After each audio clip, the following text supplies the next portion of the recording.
High friends, আমি Shovan. Welcome to my YouTube channel. Devara part ওয়ানের গ্লিমসটা জাস্ট একটু আগে দেখে নিলাম, যেটা টি সিরিজের অফিসিয়াল ইউটিউব চ্যানেলে জাস্ট 1 ঘন্টা আগে স্ট্রিম করা হয়েছে। আমার কিন্তু দুর্দান্ত লেগেছে। জাস্ট আমি যদি ডিউরেশনের কথা বলি, 1 মিনিট 19 সেকেন্ডের মতো এই টিজারের ডিউরেশন। টিজার আছে, গ্লিমস ঠিকই আছে, কিন্তু টিজারটাকে যেভাবে সাজানো হয়েছে এক কথা অসাধারণ। Directed by and written by Koratala Siva. দুর্দান্ত রকমের ডিরেক্টর, সে তাকে নিয়ে কোনো কোনো কথা হবে না। এবং এই মুভিটার ডিওপির দায়িত্ব রয়েছে রত্না ভেলু আই এসসি, এবং ভিএফএক্সের দায়িত্ব রয়েছে যুগেন্দর টি। এই দুটো পোর্শন যে কতটা বড় মাপে, সেটা কিন্তু আমরা যদি এই গ্লিমসটা দেখি তাহলে বোঝা যাবে। এবং তার সাথে অবশ্যই রয়েছে অনিরুদ্ধ রবিচন্দ্রের মিউজিক। দুর্দান্ত রকমভাবে কিন্তু এখানে মিউজিক ক্রিয়েট করেছেন। এবং এই তার মিউজিকের অন্যরকম একটা সিগনেচার টিউন থাকে। আপনি যদি তার মুভির যদি টিউনগুলো যদি শোনেন, তাহলে আপনি বুঝতেই পারবেন যে হ্যাঁ, শিওর এটা অনিরুদ্ধেরই করা। এবং এখানে আমি যদি সরাসরি গ্লিমসটা যদি চলে আসি, সেখানে এরকম একটা ডার্ক একটা টোন এখানে ইউজ করা হয়েছে, একটা কালার, এমন একটা কালার প্যালেট এখানে ইউজ করা হয়েছে যেখানে দেখানো হচ্ছে যে কিছু জলদস্যু আসছে এবং এসে এথান বলে একটা শিপ রয়েছে, সেই শিপ থেকে তারা জিনিসপত্রগুলো লুটপাট করে নিচ্ছে। কিন্তু যখন তারা লুটপাট করে নিতে যাচ্ছে, তখনই তাকে বাধা দিচ্ছে আমাদের সবার প্রিয় জুনিয়র এনটিআর। জুনিয়র এনটিআর এটা 30th মুভি, এবং এই মুভিটা 5th এপ্রিল 2024-এ কিন্তু আপনার নিয়ারেস্ট থিয়েটারে হিট করতে চলেছে, রিলিজ হতে চলেছে। তো তখন কিন্তু জুনিয়র এনটিআর তখন তাদের সাথে অ্যাকশনটা করে, এবং এখানে যে অ্যাকশন সিকোয়েন্সটা তৈরি করা যায়, ওয়াও ম্যান, দুর্দান্ত রকমের। এবং ব্যাকগ্রাউন্ডে একটা ইংলিশ একটা গান বাজছে, সেই সেই গানটা তো চলছেই। সেই গানটাও কিন্তু গেয়েছে অনিরুদ্ধ, তার সাথে আরও একজন গানটা গেয়েছে। এবং একদম শেষে গিয়ে আপনি যদি খেয়াল করেন, সেখানে কিন্তু জুনিয়র এনটিআর এরকম পাড়ে বসে আছে, জল এসে তার পায়ে লাগছে, পুরো সাগরের পুরো জল পুরো লাল।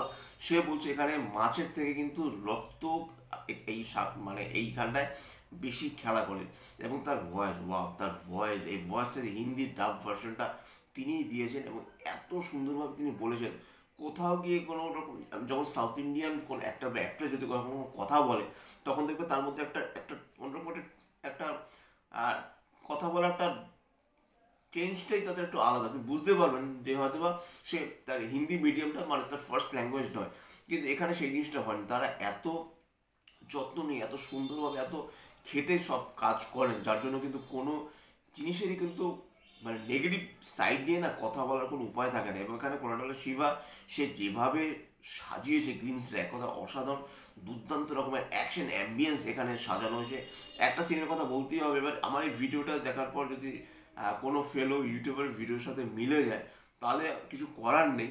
কারণ তার ভিডিও পাবলিশ হওয়ার অনেক পরে আমি ভিডিও করছি, কিন্তু এই জিনিসটার কথা বলতেই হবে। যখন জুনিয়র এনটিআর দস্যুদের মারছে, এরকম তিনি মারার পর এমনভাবে মারছে, তারপরে ব্লাডটা এমনভাবে ছিটকে যায়, যেখানে ব্যাকগ্রাউন্ডে দেখবেন পুরোপুরি একটা চাঁদের চাঁদ, আমরা অর্ধেক চাঁদকে আমরা যেভাবে দেখি, পূর্ণাঙ্গ চাঁদের কথা বলছি না, অর্ধেক চাঁদকে আমরা যেভাবে দেখি এরকম কাটা চাঁদ, সেই চাঁদটা ব্যাকগ্রাউন্ডে রয়েছে। এবং যখন সে দস্যুটাকে মারছে, মারার পর যে ব্লাডটা যখন বেরোচ্ছে, সেটা পেছনের যে ওই হাফ যে চাঁদটা, সে বৃত্তটাকে পূর্ণ করছে। সেই সিনটা এখানে যা বানিয়েছে, এক কথা অসাধারণ। মানে এটা যখন 70 স্ক্রিনে দেখবো আমরা, তখন কীরকম হবে বোঝা যায়। শুধু এখানে একটা গ্লিমস বেরিয়েছে, এটা কিন্তু এটা টিজারই আমরা বলতে পারি। একটু এখন তো প্রমোশনাল স্ট্র্যাটেজির জন্য অনেক কিছু বলা হয়, ফার্স্ট লুক টিজার বা ফার্স্ট লুক বা ফার্স্ট একটা রিয়াকশন বা গ্লিমস বা টিজারটাকে সেভাবে বলা হয় না। পরে ট্রেলারটাকে নিয়ে আসার পর সেটাকে ট্রেলারটাকে এখন অব্দি সেভাবে কিছু আলাদা করে বলা হয় না। যদি আমরা ডাঙ্কির সময় দেখেছি ড্রপ 1, ড্রপ 2, ড্রপ 3, ড্রপ 4, এটা কিন্তু অলমোস্ট একটা টিজার বা ট্রেলার টাইপেরই। তখন শাহরুখ খানের মানে টিম, তারা একটা প্রমোশনাল একটা স্ট্র্যাটেজি নিয়েছিল। তো যাই হোক, অন্য প্রসঙ্গে আমরা চলে আসছি। কিন্তু এখানে কিন্তু যে যে আমরা যে গ্লিমস, যেটা আমরা বাংলা বলি ঝলক, সেই ঝলকটাকে এত সুন্দরভাবে করেছে, এক কথা অসাধারণ। এবং জুনিয়র এনটিআর 30, তার 30 সিনেমা ভিডিও শুরুতে বললাম জুনিয়র এনটিআর রয়েছে। Koratala Siva, written and directed by, তা সে তো রয়েছে। টি সিরিজ একটা, তা সবসময় একটা ভালো তারা কাজ নিয়ে আসার চেষ্টা করে। এবং অবশ্যই অনিরুদ্ধের মিউজিক কিন্তু পুরোপুরিভাবে গ্লিমসটাকে না একটা অন্যরকম একটা এক্সপিরিয়েন্স এনে দিচ্ছে। আপনারা যদি খুব ভালো হেডফোন দিয়ে না শোনেন না, তাহলে কিন্তু আপনারা সেই ফিলটা, আপনার সেই প্রিমিয়াম ফিলটাই আপনারা পাবেন না। বা যদি আপনার কিন্তু ল্যাপটপ বা ডেস্কটপ বা যেখানে দেখুন যদি একটু ভালো আওয়াজ না দিয়ে আপনারা না দেখেন না, যেটা ফিল করতে পারবেন যে কীরকম একটা অ্যাকশন সিকোয়েন্স তৈরি করেছে। আমি বেশ কয়েকবার দেখলাম। এটা প্যান ইন্ডিয়া মুভি রিলিজ হচ্ছে, অনেক ল্যাঙ্গুয়েজ জিনিসটা বেরোচ্ছে এবং সব মিলে অসাধারণ।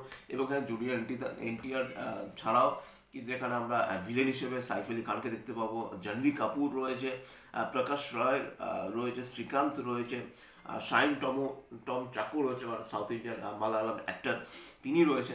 কাজে দুর্দান্ত একটা কাস্টিং হতে চলেছে এবং সব মিলে কিন্তু আমার আবারও বলছি আপনারা দেখুন। এই যেহেতু টি সিরিজ থেকে এই গ্লিমটা আসছে, সেটা দিলে পরে আবার হয়তো একটা কপিরাইট ক্লেমের একটা চাপ হয়ে যেতে পারে। সেই জন্য সেখানে গিয়ে আমি আর মানে এটার রিয়াকশন করছি না, জাস্ট রিভিউ করে এটা ছেড়ে দিচ্ছি। আপনারা দেখুন, দুর্দান্ত লাগবে। যেভাবে তারা অ্যাম্বিয়েন্সটা ক্রিয়েট করেছে, যেরকম কালার প্যালেট, যেরকম অ্যাকশন সিকোয়েন্স, যেরকম বিজিএম, যেরকম ভয়েস ওভার দেওয়া হয়েছে, মাই গড, দুর্দান্ত দুর্দান্ত আর দুর্দান্ত। আপনারা দেখুন দেবারা। এটা কিন্তু পার্ট 1, পার্ট 2টা কবে আসবে জানি না। আগে তো পার্ট 1টা আমরা দেখি, আমরা তো সেই এনজয়টা তো করি।